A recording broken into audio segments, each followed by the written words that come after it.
Welcome to More Than Miles. Whether you're on a run, driving, doing laundry, or cleaning your house, thanks for taking us along. On this podcast, we believe that our athletes are so much more than their body and sport. So we dive deep with conversations and expert interviews to widen the lens on what it means to be a happy and healthy endurance athlete. I'm Dr. Kate Mihevik-Edwards, physical therapist, author, educator, and former endurance athlete.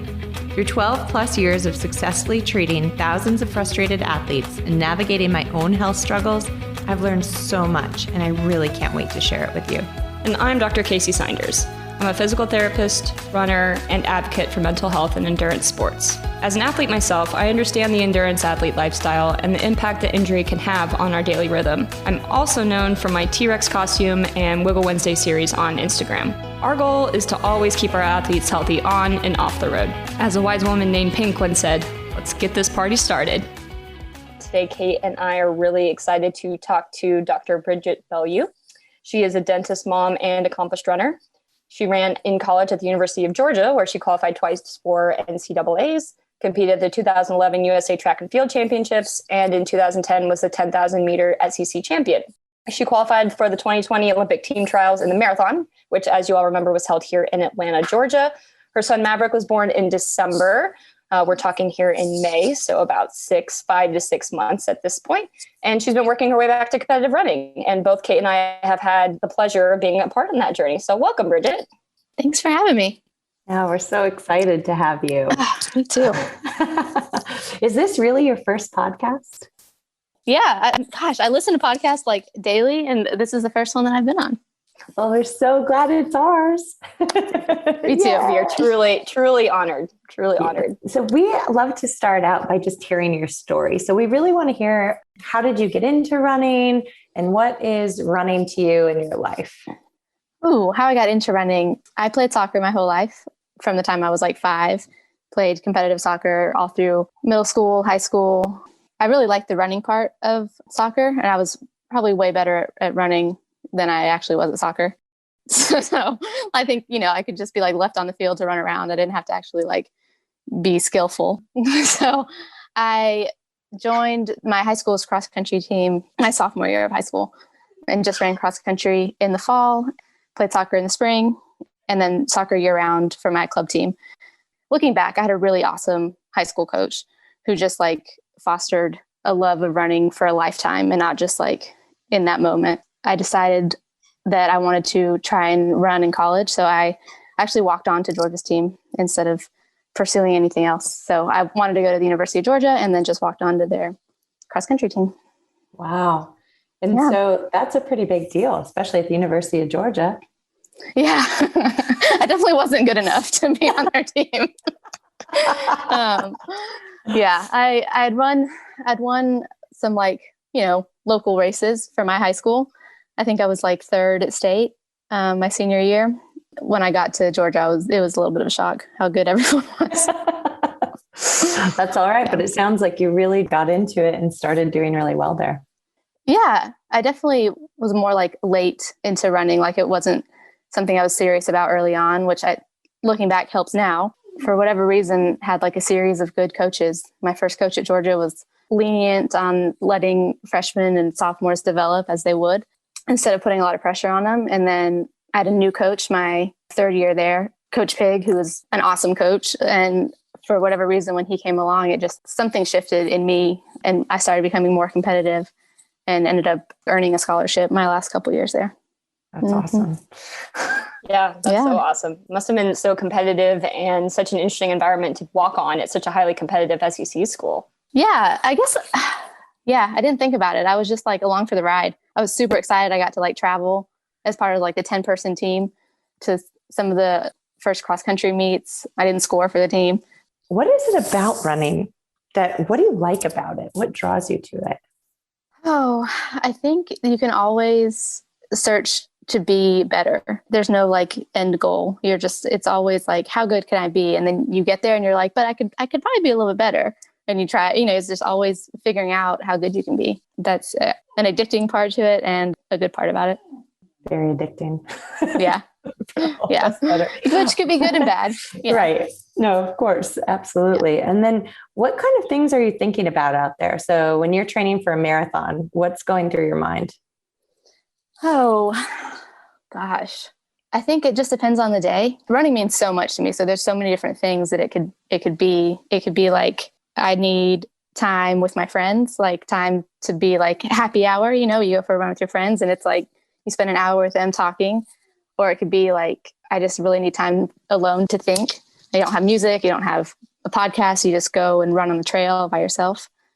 Or it could be time to like, meditate, or time to learn. Like I'll listen to a book or a podcast or whatever, whatever you need that day, you go out and you get that from running. Yes, you do. We're both nodding our heads here in absolute agreement. Yeah. Although I sometimes find myself thinking about really stupid things like, what are squirrels thinking about, when they're just like darting all over the place and like almost tripping you. I've had that conversation, I think this week. Like, what I wonder, like, what's wrong with them where they're just like, person. And yes, I'm so glad we can bond over this because I'm like, is this weird? But the other people think about this too. This makes me feel a lot better. So yeah, it can be like super deep and meaningful, or you could just wonder what squirrels are thinking. And it's exactly, it's like it's either part of it. What's the meaning of life, or or why is that squirrel acting that way? God. It's so true though. And like the geese recently, all of those geese and their babies. Oh my recently, God, the geese. Yeah, the geese are on my mind a lot recently. So I do think about them. I like how they stay in pairs, and that the mama and the daddy.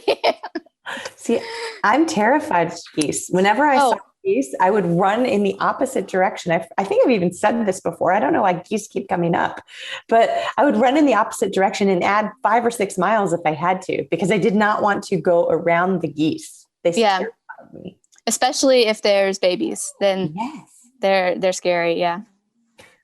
Yeah. Mama goose is not playing at all. So that's also something I think about. So yeah, you can think about a lot on the run. So pivoting from talking about geese and squirrels, what would you say that the highlight of your running career is so far? Let's see. I made a U.S. team, which was for a NACAT cross country meet. And that was really cool, representing Team USA and wearing, USA across on your kit. And that's really special. So probably that. I've had some really meaningful marathons, and whenever you run a marathon, you put so much work into it and you actually finish it and meet a goal or surpass a goal. Those are really meaningful too, but probably wearing USA on my chest was a highlight. Yeah, I totally agree. Anytime you run a marathon, it's a special occasion. And it's just one of those things where you just have to be like grateful that you can do it. Right. Yeah. Especially when, you like fight to get to the line and that you could have an injury, or, there's so much time that goes into it that anything could happen. And even getting to that point and starting the race is special every time you do it. Yeah, I think that's what I love about the marathon. Well, it's what I love and hate about the marathon is the high stakes, right? Because it's not like you can go and run another one the next weekend, but it makes it really special when it goes well. It's so funny. I hear your dogs in the background, Bridget. I know. And it's okay, because we were talking before we recorded that all of us have dogs and we're all trying to figure out how to be on Zoom and do a podcast without them interrupting. So hopefully all of our listeners love dogs. It's no big deal. I'm trying. Yeah. They really want to be part of this show. So that's all right. No big deal. Yeah. Mine rarely plays with his squeaky toy. And of course he chose tonight to play with it. Hopefully it's quiet enough. And mine are downstairs with my husband in the basement, but when he goes out to work on our yard, they may start tearing through the house. So hopefully that's not not the case. I love them. Dogs they were my first babies. So, I got to put up with them. Me too. One of the things that I heard a long time ago when I first started running marathons was that you really have to respect the distance. I didn't understand what that meant until I had my first bad marathon. I remember my first few going fairly well. And then I don't remember what number, but And then I had a bad one. And afterwards, I was really beating myself up and saying, I know this distance, I've done it before. What's the deal? But I think what it comes back to is exactly what you were saying, Bridget and Kacy, is that you really have to respect the distance, and getting to the line is a huge deal. And then being able to run it is another big deal, because you never know what's going to happen in one day, no matter what kind of training you put into it. Mm-hmm. I mean, it's super special just being able to like get to that point and say, okay, I'm ready to do this, or I'm going to do this, ready or not, whether or not you can execute it. Yeah, it's scary, but I think that's what makes it special. Yeah. Will you tell us a little bit about what it was like to qualify for the trials? Yeah. Let's see. I was at CIM, which I know, Kacy, you're running soon. It's a great marathon. Yeah, you got me excited for it today. Yeah. Looking back, I wish I had soaked it in a little bit more, because I just expected it when I ran it. And now, like you said, having bad marathons after that, or having injuries that took me out of running completely, I didn't enjoy as much as I should have, because I just kind of, it was a time that I knew I could run, and I went out and ran it. Just walked away like, all right, I did what I was supposed to do. Work here is done.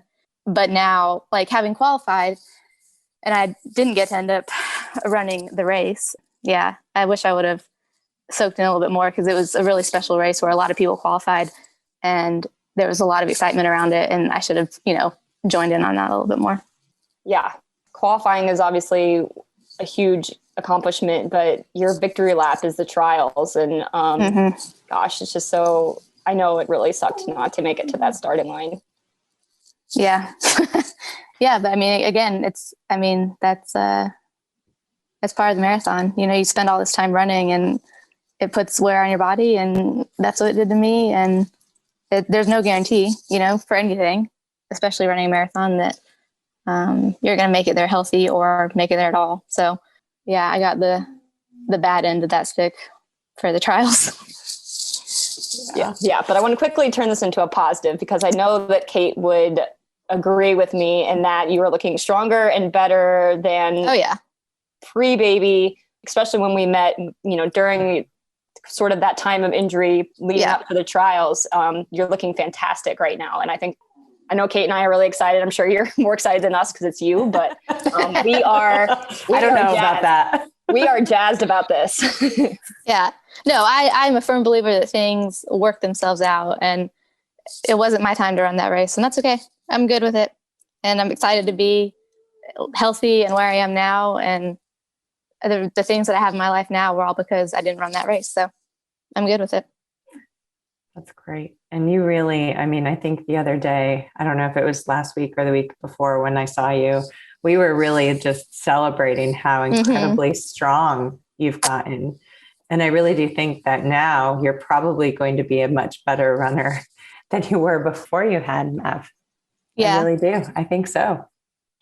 I think so too. I can feel it. It feels like I felt like before I was kind of on like a down, you get hit with an injury or you hit with this, and it just kind of down, down, down. And now everything feels like I'm going up, and it feels better. So I feel like, people warned me before, like, wait till you're done running to have a baby. You'll never get your body back, or you'll never be what you were. But I feel better than I did before. So I love that you said that. And I want you to say it over and over again, because there's so many women that hear what you've been told.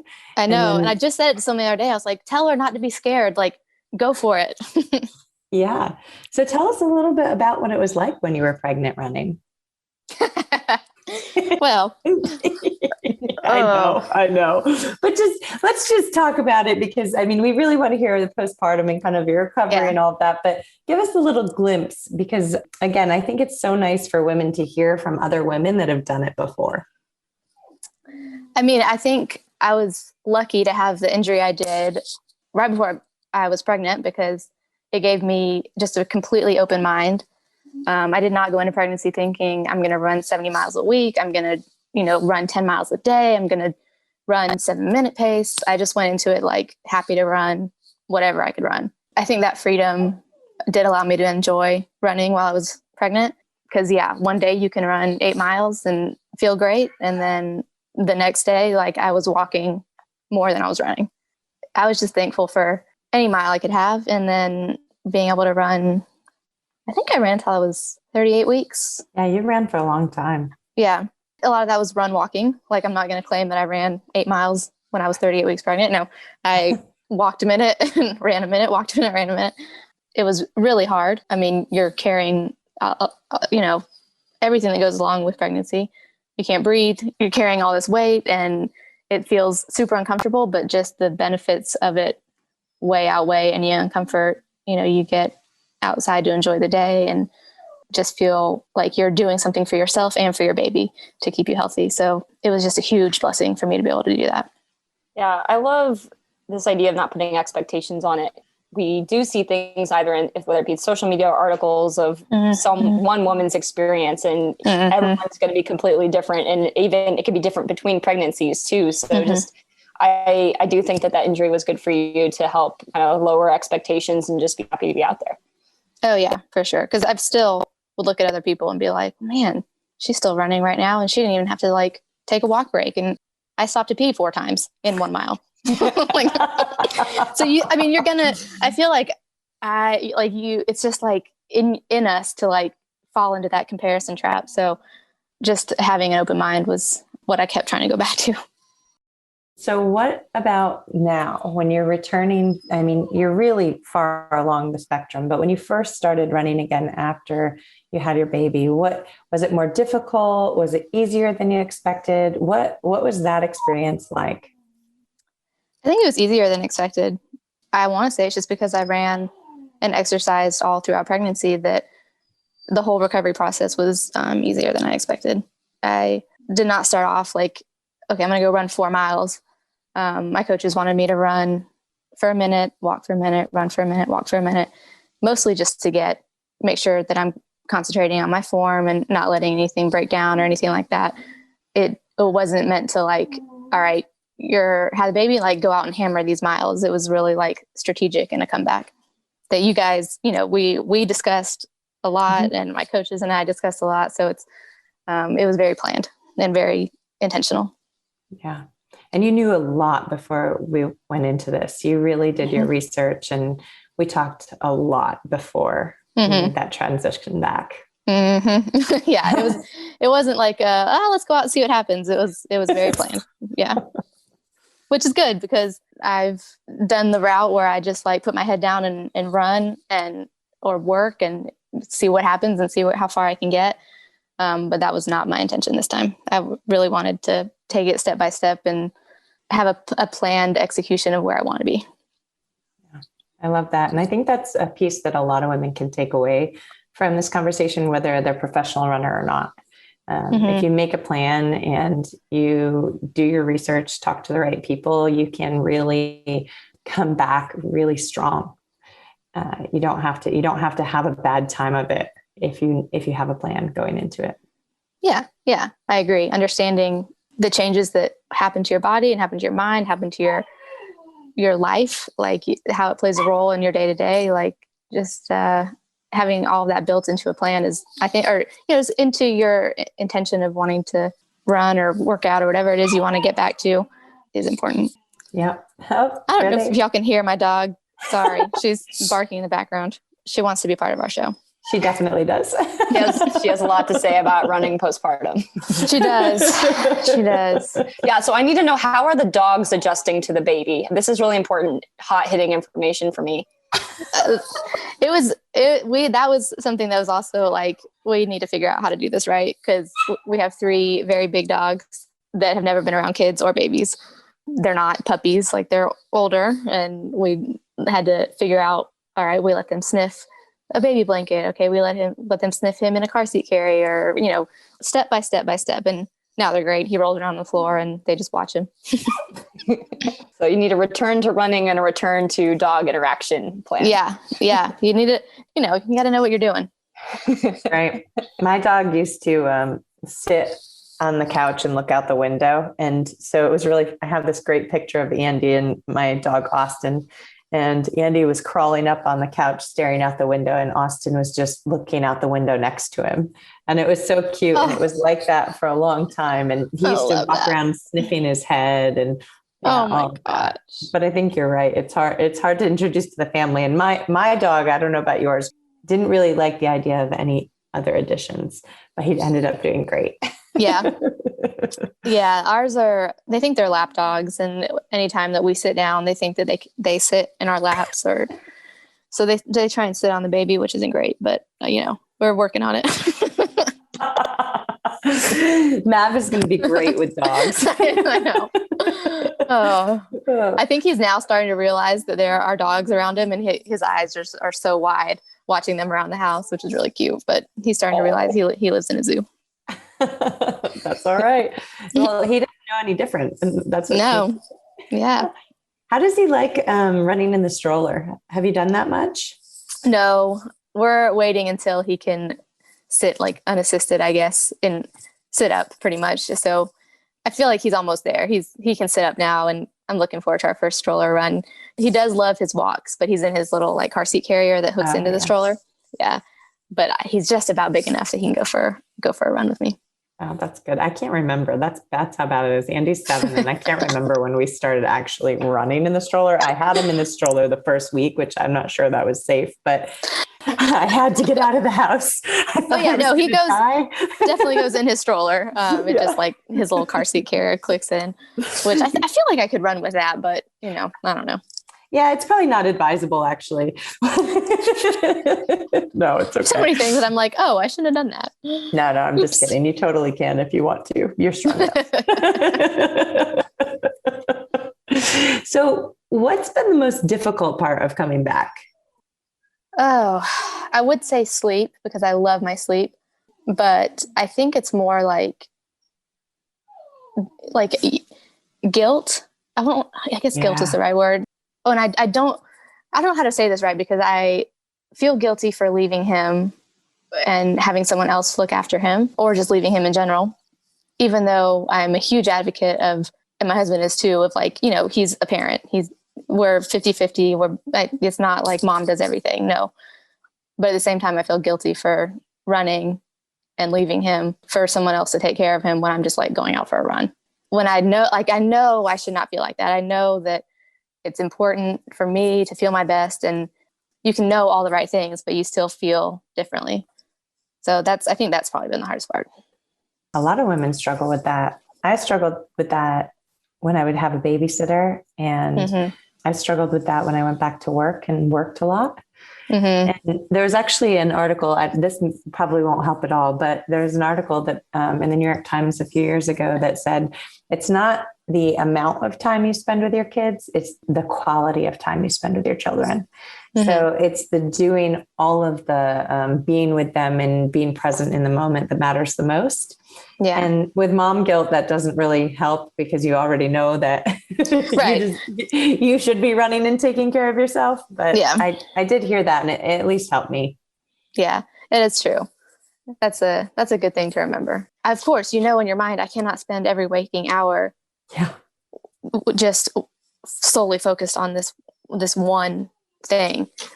Anytime, I feel like I'm choosing something else, you feel guilty for it. Oh. Which I know I shouldn't. Well, don't shit on yourself. No, I know. You're doing great. I mean, you're working, you're training, you're momming, you're doing so much, Bridget. I know. And so, and I do want to do all those things to make me feel like who I am. Like, that's who I am. Like, I am a dentist. I am a runner. I am a mom. And you want to do it all, and then you feel guilty for like dropping any of the hats, even though like you're always going to drop a hat. Like, you can't be everything all the time. It's just like, it's such a weird pull. I don't know how to explain it. Yeah. Did you ever feel anything like that before you were a mom? Mm-mm. No, not at all. I felt like I probably could just like balance it all the time, like do it all the time. But now there's this thing that you want all of you to go to that. I want all of me to go to MAV. And so like, if I do drop a hat somewhere else, you're like, oh, maybe I can't do it all. But one, I don't think we're meant to do it all. And two, I don't think we have to do it all the time anyway. I think you're hitting the nail on the head. I think it's only natural if you grow a human from scratch by yourself.